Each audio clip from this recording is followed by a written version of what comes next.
En la clase 2 de la unidad 4 ya elaboramos el presupuesto de cobros y el presupuesto de pagos y vamos a empezar a elaborar el presupuesto de efectivo a partir de esta información que acabamos de calcular.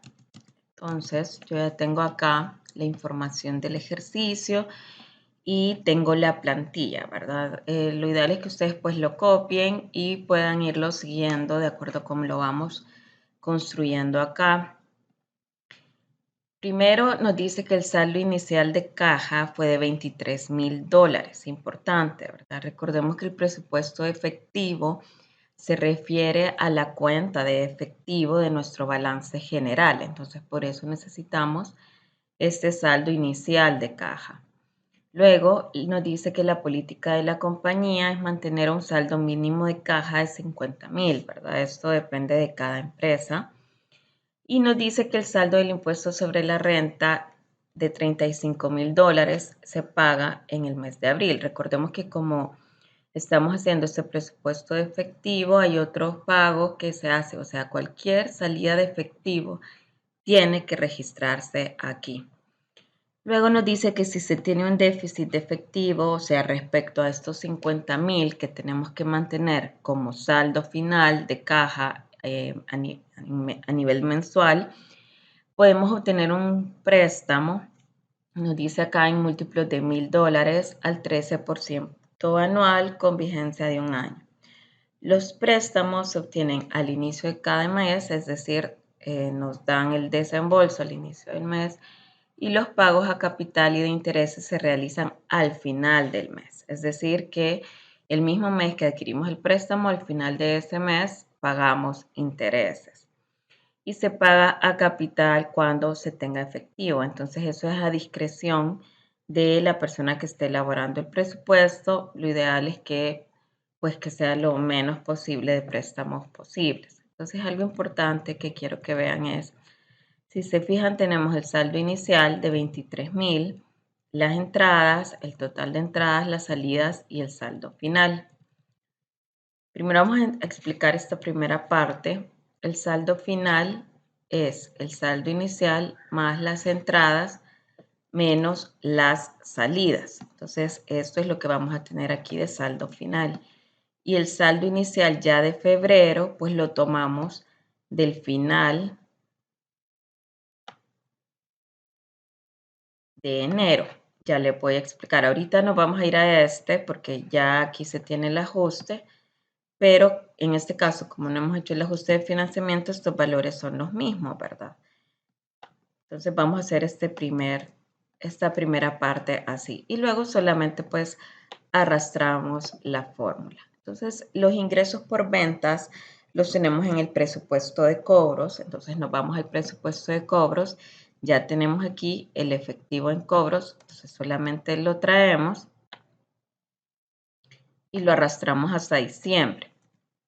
En otros, en ninguna parte del ejercicio se ha indicado que haya algún otro ingreso, pues lo ponemos así. Yo se los dejo para que sepan que en las empresas cuando ustedes hagan su ejercicio puede que haya otros ingresos o incluso en los ejercicios de las guías ustedes encuentren que sí hay otros ingresos, entonces sí deben totalizarlos acá. Entonces luego el total de entradas es la suma de todos los ingresos de la operación del negocio y cualquier otro ingreso en efectivo. Y ahora traemos la salida, siempre el presupuesto de pagos del de proveedores. Tenemos aquí la salida de efectivo. Le arrastramos hasta diciembre. Tenemos la parte de mano de obra directa, que también aquí tenemos la salida de efectivo para el mes. Tenemos los CIF, que ya los tenemos en nuestro presupuesto de CIF. Si acaso como es negativo y se resta, pues lo va a terminar sumando, pero no importa. Aquí es importante que me lo arrastró por el colorcito que tenía ahí, pero esto no nos ha dado negativo, ¿verdad? Tiene que estar en negrito.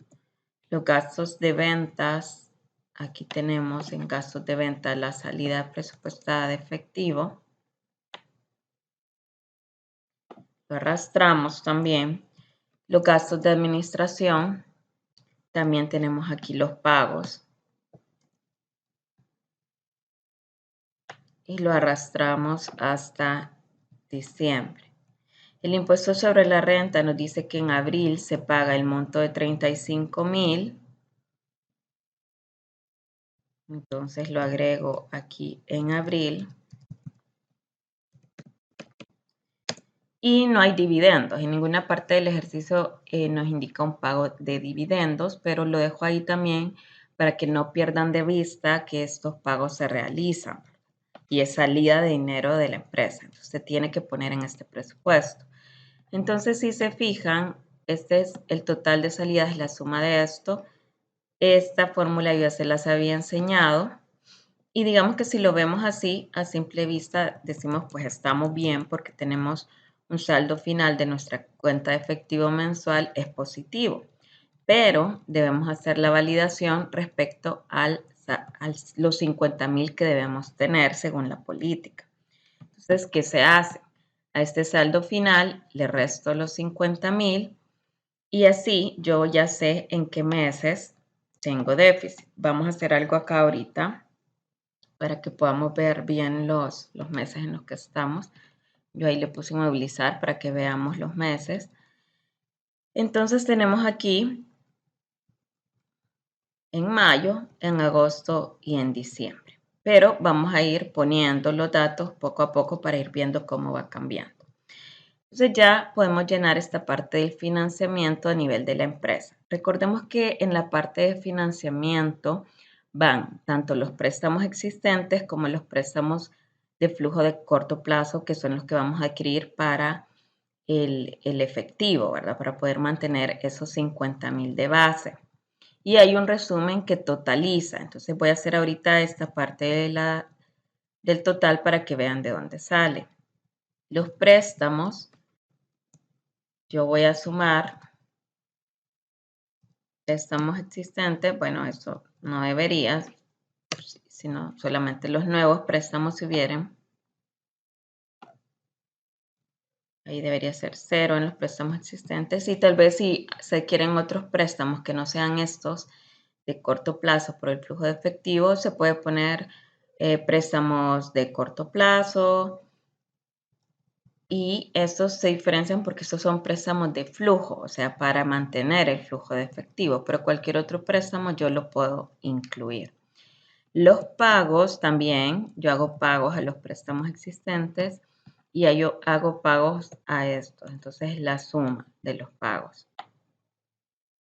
Lo arrastro. Los intereses, de igual forma, son los intereses de los préstamos que ya existen, más los intereses de los préstamos que yo voy a adquirir.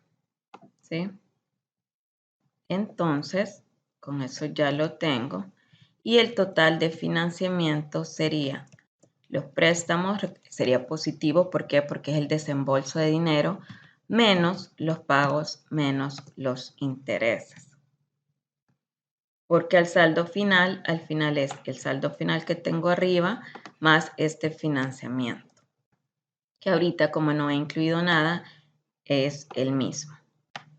Entonces, como primer punto, pues de los préstamos existentes, yo sé que de mi presupuesto de gastos financieros, yo hago un pago de intereses nada más, no de pago a capital. O sea, suena raro, pero así es el ejercicio y así le vamos a dar el seguimiento. Solamente hago un pago de intereses de $83. Yo para el ejercicio que le subí en la clase lo escribí. Lo ideal es que lo traigamos desde acá.